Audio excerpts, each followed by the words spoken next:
یہ بگڑا سارا کام ہو ہی جائے گا، بگڑا سارا کام ہو ہی جائے گا، ہو جائے گا، بگڑا سارا کام ہو ہی جائے گا، اپنا بھی کچھ دام ہو ہی جائے گا، اپنا بھی کچھ دام ہو ہی جائے گا، خلد اپنے نام ہو ہی جائے گا، لطف ان کا عام ہو ہی جائے گا، لطف ان کا عام ہو ہی جائے گا، شاد ہر ناکام ہو ہی جائے گا، شاد ہر ناکام ہو ہی جائے گا، ہو جائے گا، بولو شاد ہر ناکام ہو جائے گا، دل جھکاؤ تم در سرکار پر۔ شاعر نے کہا در پہ غیروں کے زحمت نہ فرمائیے، کیا ہمیں کسی اور کے ہاں جانے کی ضرورت کہاں، در پہ غیروں کے زحمت نہ فرمائیے، بھیک لینے مدینے چلے جائیں۔ یہ سرکار پیر نصیر الدین نصیر کا ہے، در پہ غیروں کے زحمت نہ فرمائیے، بھیک لینے مدینے چلے جائیے۔ اور یہاں بھی اسی سے ملتی جلتی بات ہے کہ جب بیت المقدس فتح ہوا تو سرکار فاروق اعظم کو سرکار ابو عبیدہ بن جراح رضی اللہ تعالیٰ عنہ نے لکھا کہ آپ بیت المقدس تشریف لے آئیں، اللہ نے مسلمانوں کو فتح عطا کر دی ہے۔ تو سرکار فاروق اعظم جب گھر مدینہ شریف سے چلے، ایک غلام کو ساتھ لیا، باری باری سفر کرتے تھے، کچھ دیر غلام بیٹھتا، کچھ دیر سرکار فاروق اعظم بیٹھتے۔ جب بیت المقدس قریب آیا تو غلام کی باری اوپر بیٹھنے کی تھی اور سرکار فاروق اعظم کے ہاتھ میں نکیل، سامنے یہودیوں کے بڑے بڑے مولوی عیسائی بیٹھے ہوئے تھے۔ انہوں نے کہا یار، انہوں نے دیکھا ہوا نہیں تھا سرکار فاروق اعظم کو، انہوں نے کہا یار یہ کیسا ہے مسلمانوں کا امیر ہے، اس سے تو خوبصورت اس کا غلام ہے جو نکیل تھامے تھامے چل رہا ہے۔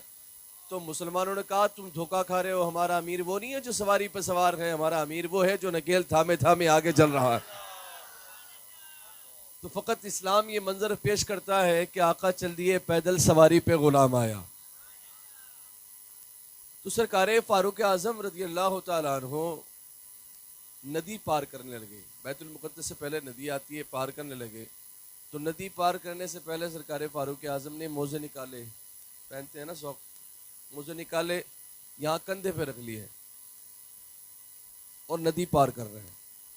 سامنے سرکار ابو عبیدہ بن جراح رضی اللہ تعالیٰ عنہ کھڑے تھے، انہوں نے دیکھا کہ سرکار فاروق اعظم نے یہاں کندھے پہ موزے رکھے ہوئے ہیں۔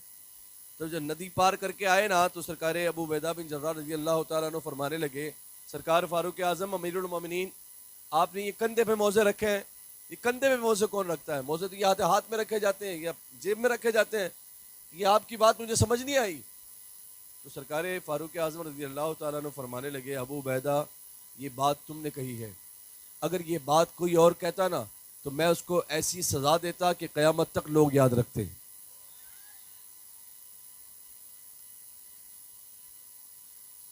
اور پھر فرمانے لگے، ابو عبیدہ یہ میں موزے چاہے ہاتھ پہ رکھوں، چاہے جیب میں رکھوں، چاہے یہاں کندھے پہ رکھوں، موزے ہاتھ میں رکھنے کندھے پہ رکھنے سے میری عزت میں کوئی کمی نہیں آ جائے گی۔ اور ہاں ابو عبیدہ، ہم غریب لوگ تھے، ہم ذلیل لوگ تھے، ہمیں عزت ملی ہے تو حضور کے در سے ملی ہے، ہمیں ساری عزتیں حضور کے در سے ملی ہیں۔ اور ہاں ابو عبیدہ، اب اگر ہم نے کہیں اور سے عزت حاصل کرنے کی کوشش کی نا، عزت نہیں ملے گی، اللہ ذلیل کر دے گا۔ سرکار فاروق اعظم بیت المقدس میں آئے، فتح ہو گیا بیت المقدس۔ سرکار فاروق اعظم نے بلایا سرکار بلال کو، کہا بلال اذان پڑھو، بلال سے کہو اذان پڑھے، آج بیت المقدس فتح ہوا، بڑا دن ہے، بڑا مبارک دن ہے۔ تو پہلے تو سرکار بلال نے کہا مجھے معاف کرو، تو ان لوگوں نے کہا بلال اللہ کا خوف کرو اور سرکار عمر کی بات مانو۔ تو پھر سرکار بلال حبشی رضی اللہ تعالیٰ عنہ صخرہ کے پاس کھڑے ہو گئے، اذان دینے لگے. جیسے یہ اذان بلال کی بلند ہوئی نا تو عمر کی آواز چیخوں میں بلند ہو گئی. عمر کی آواز چیخوں میں بلند ہوئی تو ساری مسجد اقصی میں جتنے بھی لوگ بیٹھے تھے، صحابہ کرام، تابعین، جتنے بھی لوگ تھے، سارے رونے لگے. مطلب ادھر بلال کی آواز اذان میں بلند ہو رہی ہے، ادھر ان لوگوں کی چیخوں میں آواز بلند ہو رہی ہے. پھر سرکار فاروق اعظم فرمانے لگے، لوگوں ہمیں عزت ملی ہے وہ تو حضور کے در سے ملی ہے. کس کے در سے ملی ہے؟ ذرا اونچا بولو، کس کے در سے؟ ہمیں عزت ملی ہے تو حضور کے در سے ملی ہے. اور فرمانے لگے، لوگوں اب اگر کہیں اور سے عزت حاصل کرنے کی کوشش کی، وہی جملے واپس دہرائے، کہا اب اگر کہیں اور سے عزت حاصل کرنے کی کوشش کی تو عزت نہیں ملے گی، اللہ ذلیل کر دے گا. تو ہمیں عزت چاہیے تو کہاں سے ملے گی؟ لوگ سمجھتے ہیں کہ فلاں کے ساتھ رہیں گے تو عزت ملے گی. لوگ کوئی کہتا ہے کہ صاحب اس منتری کے ساتھ رہوں گا تو عزت ملے گی. لوگ سرپنچ کے چکر میں پڑ جاتے ہیں کہ صاحب اس کے ساتھ رہیں گے عزت ملے گی. نہ نہ نہ نہ، عزت ملے گی تو حضور کے در سے ملے گی. اس کے تو 4 دن کی، جب تک سرپنچ ہے جب تک اس کے ساتھ عزت ہے، جب تک منتری ہے جب تک اس کے پاس عزت ہے. اس کے بعد کون پتہ ہی کون لا گیا، کون منتری تھا، کون سرپنچ تھا، کون مالدار تھا. اس لیے کسی سے عزت کی امید نہ رکھیں. عزت اللہ دینے والا ہے، عزت حضور دینے والے ہیں. عزت حضور کے ہاتھ میں. ہمیں چاہیے عزت چاہیے تو حضور کی بارگاہ میں جائیں. اللہ پیچھے والے سبحان اللہ کہے نا، پھر میں شعر پڑھوں. اب اسی سے ملتا جلتا مفہوم ہے. کیا فرماتے ہیں؟ دل جھکاؤ تم در سرکار پر، اور جھکاؤ دل جھکاؤ تم در سرکار پر، اور نچھاور آپ کی پیزار پر، اور نچھاور آپ کی پیزار پر، صدقے جاؤ تابش رخسار پر، جان دے دو وعدہ دیدار پر، جان دے دو وعدہ دیدار پر، نقد اپنا نام ہو ہی جائے گا، نقد اپنا نام ہو ہی جائے گا، ہو جائے گا، نقد اپنا نام ہو ہی جائے گا. نام ان کا ہر گھڑی ہر گام لو،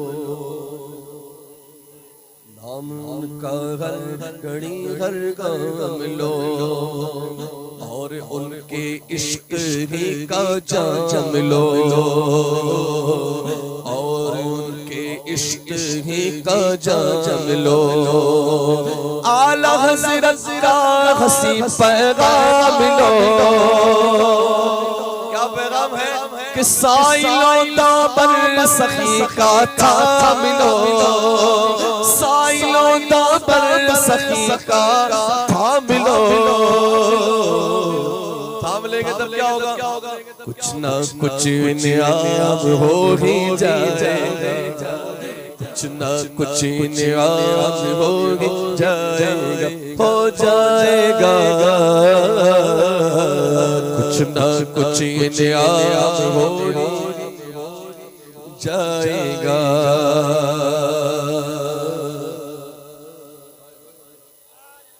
در بدر ان کا گدا پھرتا نہیں، بادشاہی کو تو وہ کچھ گنتا نہیں. جو حضور کا غلام ہوتا ہے پھر اس کو کسی کی بات کی ٹینشن نہیں، پھر وہ کسی سے نہیں ڈرتا. بادشاہی کو تو وہ کچھ گنتا نہیں. سرکار سفینہ رضی اللہ تعالیٰ عنہ جنگل میں جا رہے ہیں اور جنگل کے شیر کو دیکھا تو سرکار سفینہ گھبرائے نہیں. جبکہ جنگل کا شیر آیا تو سرکار سفینہ رضی اللہ تعالیٰ عنہ فرمانے لگے، اور جنگل کے شیر تو جانتا نہیں میں کون ہوں. شیر سے بس شیر اپنا آ جائے تو لوگ بھاگ جائے. یہاں اگر شیر آ جائے تو کوئی ایک نہیں دکھے گا. لیکن سرکار اتنے پکے لوگ، کتنے پکے لوگ ہوں گے. سرکار سفینہ نے شیر کو کہا، شیر جنگل کے شیر، تم جانتا نہیں میں کون ہوں؟ میں حضور کا غلام ہوں. تو اس نے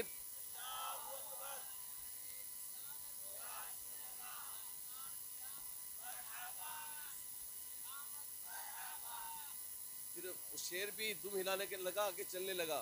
سرکار سفینہ رستہ بھول گئے تھے، پھر شیر نے ہی رستہ بتایا اور پھر کہا اگر تو حضور کا غلام ہے تو پھر میں تیرا غلام ہوں. سنیے. در بدر ان کا گدا پھرتا نہیں، بادشاہی کو وہ کچھ گنتا نہیں. وہ اٹھا دے جس کو وہ گرتا نہیں، بے نشانوں کا نشان مٹتا نہیں، بے نشانوں کا نشان مٹتا نہیں. ارے مٹتے مٹتے نام ہو ہی جائے گا، مٹتے مٹتے نام ہو ہی جائے گا، ہو جائے گا. مٹتے مٹتے نام ہو ہی جائے گا.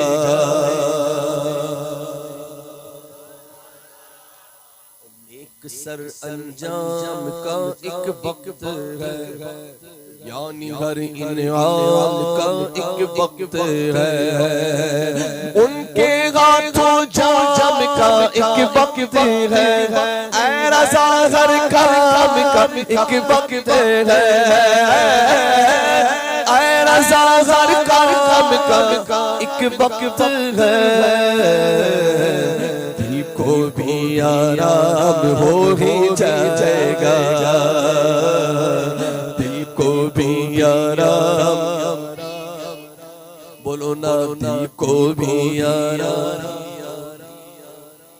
دل کو بھی آرام ہو ہی جائے گا. دل